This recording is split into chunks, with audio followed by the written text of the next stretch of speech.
Dan kita meyakini bahwasanya Allah berada di atas, ya. Ini bukan perkara baru, ini perkara yang ijma. Barang siapa yang menyelisih, dia telah menyelisih ijma ulama. Adapun mengenai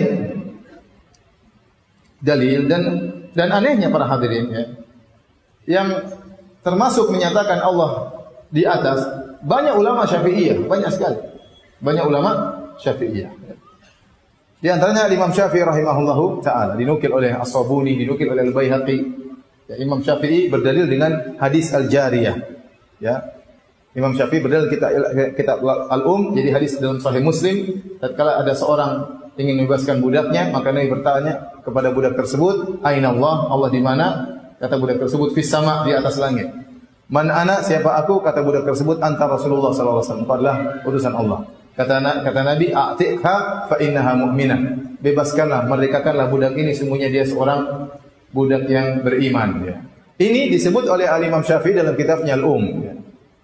Kemudian dijadikan dalil oleh Imam Syafi'i. Oleh karena dinukil oleh Al-Baihaqi dan juga dinukil oleh As-Sabuni, ya, tentang pendalilan Imam Syafi'i ini tersebut.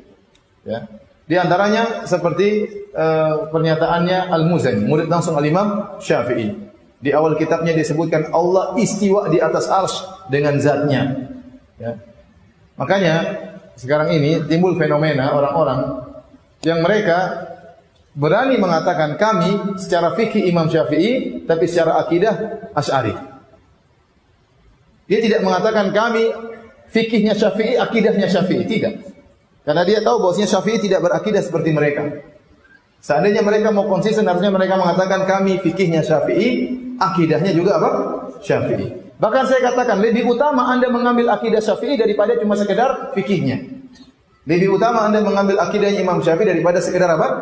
Fikihnya. Kenapa mereka mengatakan kami Syafi'i secara fikih, secara akidah Asy'ari? Ada yang mengatakan kami secara fikih Syafi'i, secara akidah Maturidi. Ada yang mengatakan kami secara fikih Hambali, secara akidah Mu'tazilah. Kenapa? Karena Imam Ahmad, Imam Syafi'i tidak berakidah seperti akidah mereka.